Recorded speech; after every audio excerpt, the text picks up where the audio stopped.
The evolutionary instinct that controls your social life. Dunbar's number and group dynamics. Look around you. Every relationship you have, every connection you've formed, they're all governed by an invisible limit hardwired into your brain. You don't know it's there, but this ancient evolutionary ceiling is silently controlling your social life right now. Think of someone you haven't spoken to in years, a childhood friend, a former colleague. Ever wonder why they drifted away? We blame time, distance, or circumstance. But what if I told you it wasn't any of those things? What if your brain literally couldn't maintain that connection because it had reached a fundamental biological limit? For millions of years, an invisible social boundary has shaped human civilization. From prehistoric tribes to modern social networks, this boundary determines who you trust, who you remember, and ultimately, who matters in your life. Once you understand it, you'll never see your relationships the same way again. Before we continue, if you enjoy unraveling hidden truths and uncovering the forces that shape our world, make sure to click that subscribe button. Your support allows us to continue bringing you the insights that truly challenge how we think. Now let's go deeper. In the early 1990s, anthropologist Dunbar was studying the correlation between primate brain size and their social group size when he noticed something remarkable. By analyzing the neocortex ratio of various primates, he could predict with stunning accuracy how large their natural social groups would be. When he applied the same formula to humans, he arrived at a number that would revolutionize our understanding of social dynamics. 150. 150 people. That's it. That's the cognitive limit of meaningful social relationships your brain can maintain. Not 151, not 200. 150 connections, forged by millions of years of evolution in the African savanna. This wasn't just theoretical. When Dunbar looked at hunter-gatherer societies across the globe and throughout history, he found the same pattern repeating. Group sizes of roughly 150 individuals. Neolithic famine village, around 150 people. Military units throughout history, often organized into companies of about 150 soldiers. Hutterite communities deliberately split their colonies when they reach 150 members. Even today, successful companies like Gore-Tex maintain their individual workplaces at around 150 employees to preserve social cohesion. But here's what's fascinating: this number isn't arbitrary. It's literally built into our neural architecture. The human neocortex, the part of your brain responsible for complex social cognition, has a finite capacity. Just as your working memory can only hold about 7 items at once, your social brain has evolved to handle approximately 150 meaningful relationships. But what exactly is a meaningful relationship? Dunbar defined it elegantly. These are people you would not feel embarrassed about joining uninvited for a drink if you happen to bump into them in a bar. People whose death would genuinely affect you emotionally. Not acquaintances, not people you recognize. People you genuinely know and care about. Now think about your own lives. How many people do you truly know this way? Most people immediately overestimate, claiming hundreds or even thousands of connections. But when pressed to list people they genuinely care about, the number invariably falls much closer to Dunbar's prediction. The rest are social periphery. Faces we recognize but minds we don't truly know.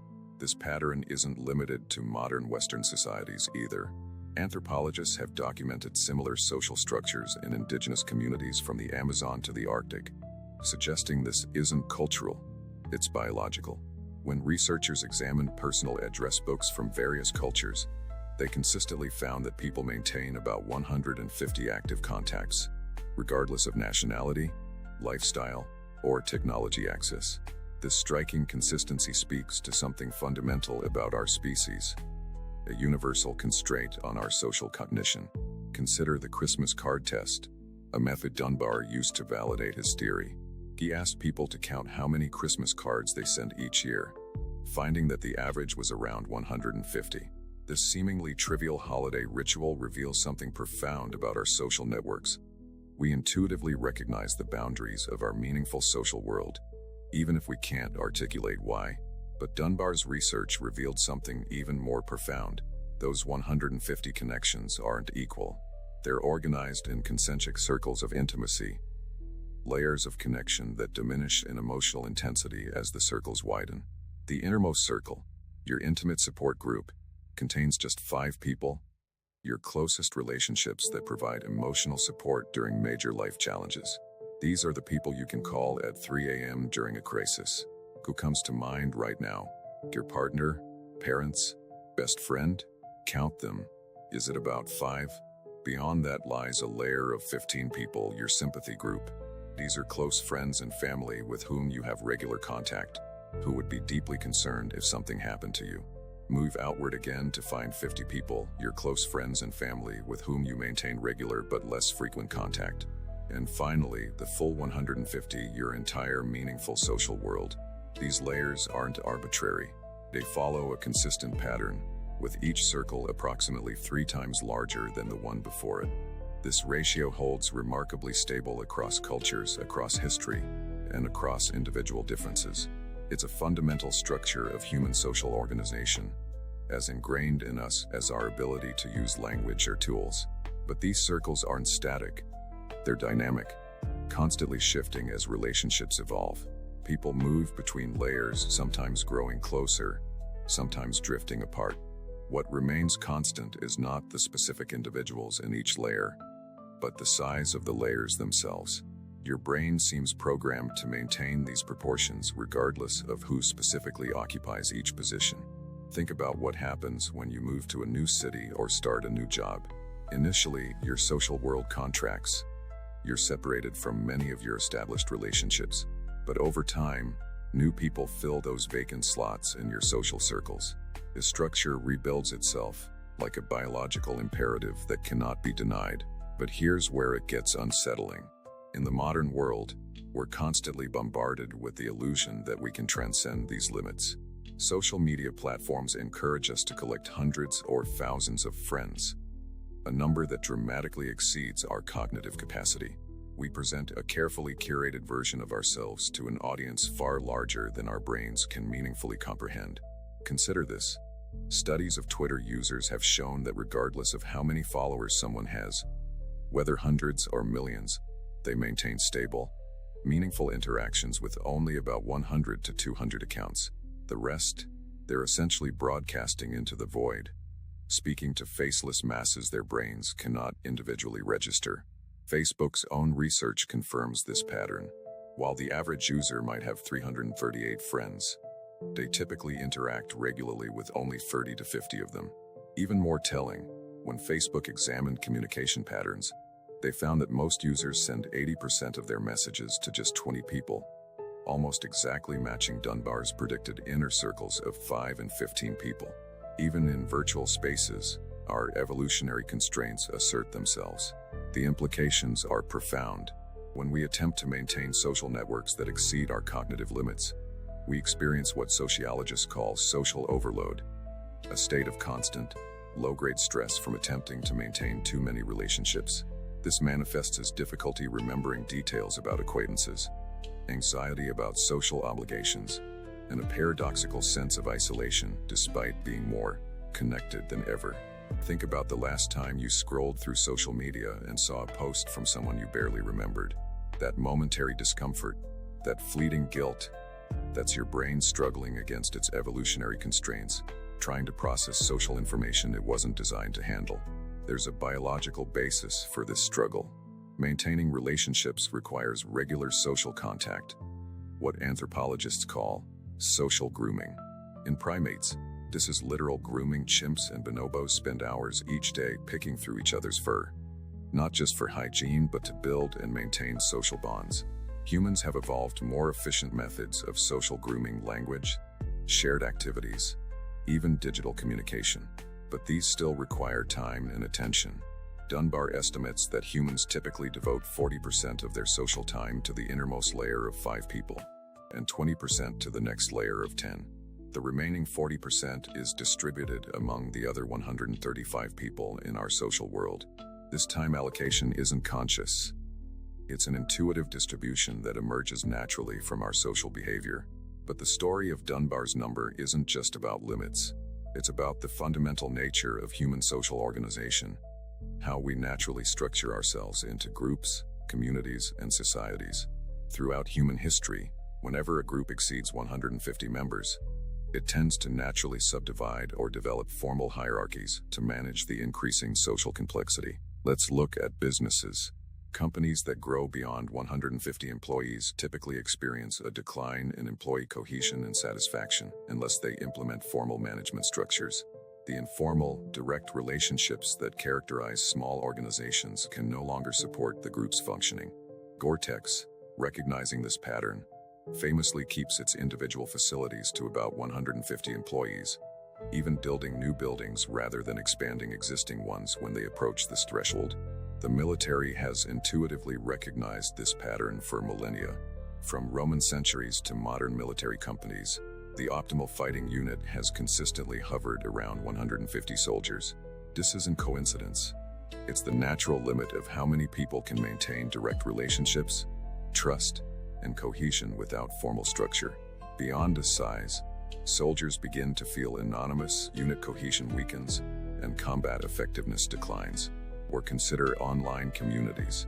Studies of successful online groups show that once membership exceeds about 150 active participants, the community either fragments into smaller subgroups or requires increased moderation and formal roles to maintain order. The personal connections that initially govern behavior can no longer sustain the group's cohesion. Even religious organizations follow this pattern. Anthropologists studying religious communities have observed that congregations typically splinter when they grow beyond 150 active members. The Hutterites, an Anabaptist group living in communal colonies, explicitly recognize this limit and deliberately divide their communities when they approach 150 members. They've discovered through centuries of experience that larger groups simply cannot maintain the social cohesion necessary for their communal lifestyle. Even in the digital era, with all our technology and connectivity, we cannot escape our evolutionary inheritance. Our social cognition remains bound by the same constraints that shaped our ancestors' tribal groups on the savannah. We have not evolved past Dunbar's number. We've simply created the illusion that we have. But here's where the concept reveals its true depth. Dunbar's number isn't just about quantity. It's about quality. Each relationship requires maintenance, time, emotional energy, cognitive resources. As we spread these resources across more relationships, each individual connection weakens. There is no shortcut, no hack, no technology that can overcome this fundamental trade-off. The anthropologist himself put it succinctly: the amount of social capital you have is directly related to the size of your social network. But that social capital isn't unlimited. It must be distributed across your relationships. Spread too thin, it becomes ineffective. This explains a phenomenon many of us have experienced. As we age, our social circles often contract. We maintain fewer but deeper relationships. This isn't necessarily a sign of social decline. It's an unconscious optimization strategy. We're allocating our limited social resources more efficiently, investing in the relationships that provide the greatest emotional return. Neuroscience offers fascinating insights into why this limit exists. Maintaining relationships requires us to model other people's minds, to understand their beliefs, desires, and intentions. This cognitive process, known as theory of mind, is computationally intensive. Each person you know represents a complex mental model your brain must maintain and update. The prefrontal cortex, which handles these social computations, simply reaches processing capacity at around 150 individuals. MRI studies support this connection. Researchers have found correlations between the size of certain brain regions, particularly the orbitofrontal cortex and amygdala, and the size and complexity of a person's social network. People with larger social networks tend to have more neural tissue dedicated to social processing. But even with individual variation, everyone hits a ceiling eventually. The hardware simply has limits. Now think about how this applies to your own life. Those friends from high school or college that you've lost touch with. It wasn't just circumstances that separated you. It was your brain making unconscious decisions about social resource allocation. As new relationships entered your life, partners, colleagues, new friends, others had to fade to accommodate them. Your brain was silently enforcing Dunbar's number, maintaining the balance of your social world. Consider the transient nature of workplace relationships. How many former colleagues do you still maintain regular contact with? Probably very few. Once the context that brought you together dissolves, most workplace relationships fade, not because they weren't genuine, but because your brain prioritizes active, present connections over distant ones. Without the daily reinforcement of shared space and experience, these relationships naturally drift to the periphery of your social world. The same pattern appears in romantic relationships. When we commit to a partner, they typically occupy a central position in our innermost circle, displacing other relationships. This isn't just emotional preference, it's a reallocation of limited social resources. Long-term couples often report that their individual friendship circles contract after pairing up, and not because they're intentionally abandoning friends, but because their social cognitive resources are being redistributed. But here's the most disturbing revelation. In our hyper-connected world, we're increasingly allocating our precious social resources to shallow, digital interactions at the expense of deep, meaningful relationships. We spread ourselves too thin across hundreds or thousands of weak connections rather than investing in the 150 that matter, or more importantly, the inner circles of 50, 15, and 5 that truly sustain us emotionally. Studies show that despite the explosion of digital connectivity, rates of loneliness have doubled since the 1980s. How can we be more connected yet more alone? Because connection isn't about quantity, it's about depth. And depth requires time, presence, and focused attention, resources that become increasingly scarce when distributed across too many relationships. The health implications are staggering. Strong social connections are as predictive of longevity as smoking, obesity, or physical activity. People with robust inner circles recover faster from illness, experience less cognitive decline with age, and report higher levels of happiness and life satisfaction. Your social network isn't just a collection of friends, it's a critical health determinant. But modern technology often leads us to substitute breadth for depth. We maintain the illusion of connection through likes, shares, and brief comments, while investing less time in face-to-face interaction, meaningful conversation, and shared experiences, the very activities that build and maintain our most important relationships. Consider this stunning statistic. The average American spends over 2 hours daily on social media, but only 41 minutes in meaningful conversation. We're increasingly investing our social time in platforms designed to fragment our attention rather than activities that foster genuine connection. The result? A hollowing out of our inner circles despite an expansion of our apparent social reach. So if Dunbar's number represents a cognitive limit we cannot transcend, what does this mean for how we should approach our social lives? Perhaps the answer lies not in trying to expand our social capacity beyond its natural limits, but in becoming more intentional about how we allocate our finite social resources. If we can maintain meaningful relationships with only about 150 people, with successively smaller circles of greater intimacy, shouldn't we be selective about who occupies those precious slots? This brings us to the most profound implication of Dunbar's research. The quality of your life is directly related to the quality of your inner circles. Those 5 people in your intimate support group will have more impact on your happiness, health, and success than all your other relationships combined. Yet how many of us consciously choose who occupies these positions? How many of us instead allow these crucial slots to be filled by default, by whoever happens to be available, convenient, or demanding of our attention? The research is clear. People with strong, supportive inner circles live longer, healthier lives. They're more resilient to stress, less susceptible to mental health challenges, and recover faster from trauma and illness. Your inner circle isn't just a social construct, it's a biological necessity, as essential to your well-being as food or sleep. But here's the uncomfortable truth that most of us have to face. Maintaining these vital close relationships requires sacrifice. It means sometimes saying no to new connections. It means allowing some relationships to fade to make room for others.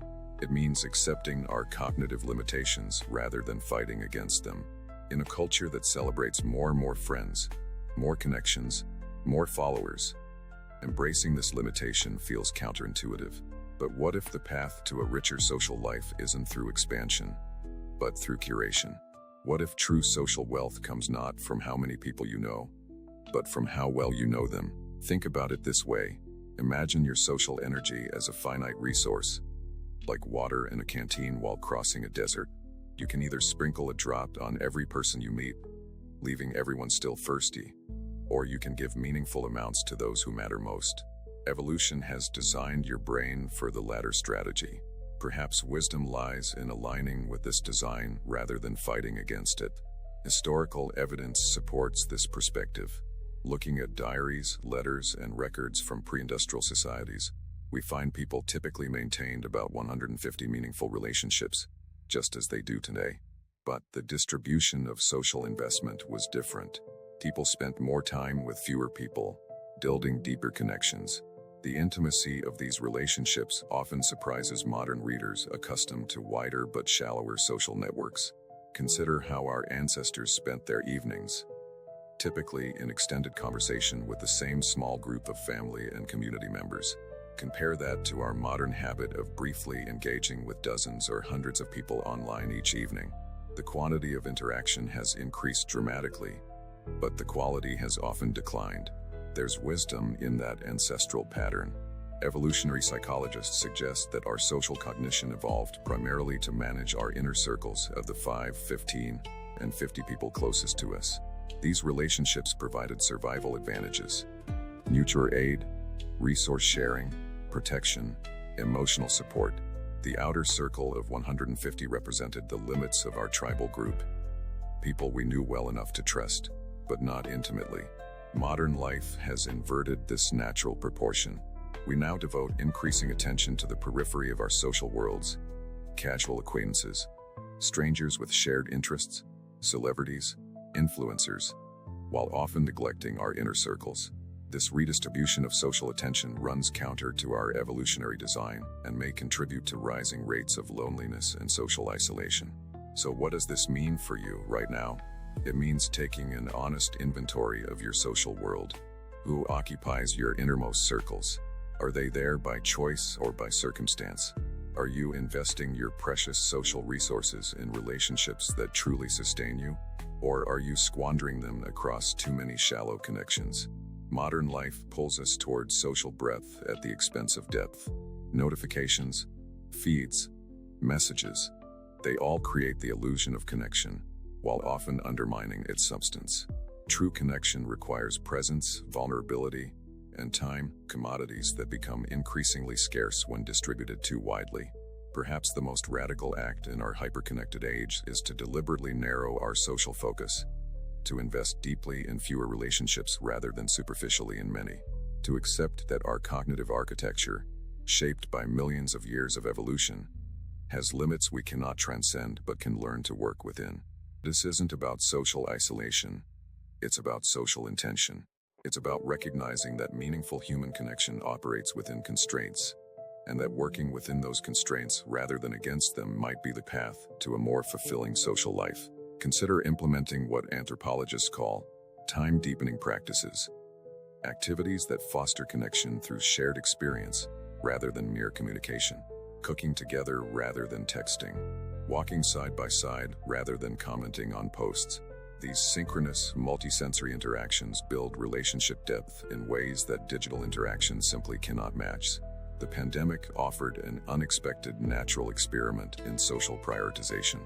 Forced to limit our in-person contacts, many of us instinctively prioritized our inner circles. As restrictions ease, the question becomes, will we return to spreading ourselves thin, or retain this more focused approach to social investment? Some forward-thinking individuals are deliberately restricting their social media use, limiting how many people they follow, or creating boundaries around their digital availability. They're not rejecting connection, they're protecting its quality by acknowledging their cognitive limits. Businesses, too, are beginning to recognize these patterns. Some companies now design their physical workspaces to accommodate Dunbar's layers, creating intimate team spaces for 5 to 6 people, department areas for 15 to 20, and division spaces for 40 to 60, all within buildings that house no more than 150 employees per floor. This biomimetic approach to organizational design aligns social architecture with cognitive reality. So as you navigate your relationships going forward, consider this evolutionary lens. Your brain has space for about 150 people, with increasingly intimate circles of 50, 15, and 5. Those numbers aren't just interesting trivia. They're the blueprint for how your social brain naturally functions. The question isn't whether this limit exists. The evidence is overwhelming that it does. The question is how you'll work within it. Will you continue to spread your social resources thin across hundreds or thousands of connections? Or will you align your social investments with your evolutionary design, focusing on depth rather than breadth? The answer to that question might determine not just the quality of your relationships, but the quality of your life itself. If this exploration of our evolutionary social limits has made you think, challenged your assumptions, and sparked a deeper curiosity about the forces that shape our social lives, then make sure to subscribe. Don't forget to hit the like button and share this video with those who need to hear this truth, especially if they're among your 150.